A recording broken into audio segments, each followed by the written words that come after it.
páni z radu, kam tak rychle pospícháte? Vždyť za 5 minut máte radu a s ní i ten čaj o 5. Zdravím vás, já jsem Vašek a tohle je Ládí Kvátou. Má naše ústa plná hlášek, nám jezdí bez motou. Víš, Vašku, prej jsem deviant, kolik mistr než půjdu.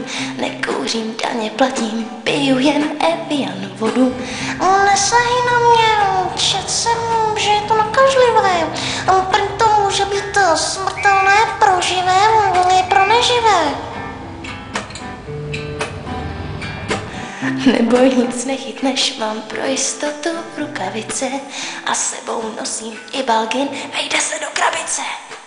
Tak hlavně nechoď, Vašku, s náma tenhle víkend na let.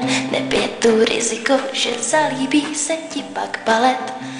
No to snad ani radši ne. Tak Vašku, prober se už, tohle tě snad nezabije. Hej, kdo je ta kočka v růžovém? To ne, to je moje Lívie. Halo lidi, pomocte mi, Vašek se tu celý kácí. A najednou svou rodnou půdu pod nohama ztrácí. No tak, Vašku, už je líp nám, tu máš, dej si flašku.